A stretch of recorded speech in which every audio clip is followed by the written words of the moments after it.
بسم اللہ الرحمن الرحیم۔ تمام دیکھنے سننے والوں کو آر میں لا فارم میں خوش آمدید۔ ایڈوکیٹ شبیر حسین کی طرف سے السلام علیکم ورحمۃ اللہ۔ آج ہم بات کریں گے تقسیم کے حوالے سے کہ تقسیم زرعی رقبہ جو ہے اگر وہ کسی کھیوٹ میں زیادہ ہو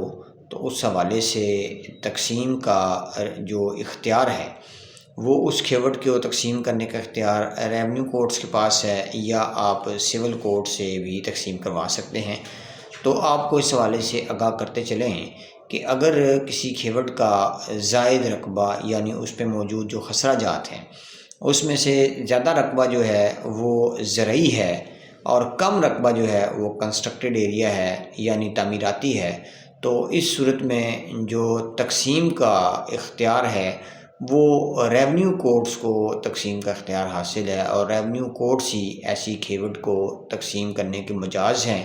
اور جس شخص نے اپنا حصہ لینا ہے کھیوٹ کو تقسیم کروا کر وہ ریونیو کورٹ سے رابطہ کرے گا اور وہاں پر تقسیم کی درخواست دائر کر کے اپنا حصہ الگ کر کے وہ باقاعدہ طور پہ کھیوٹ کو تقسیم کروا سکتا ہے۔ اور اس حوالے سے جو ججمنٹ ہے وہ 2019 CLC پیج 1343 کا جو پیراگراف نمبر A ہے وہ اسی سے ریلیٹڈ ہے۔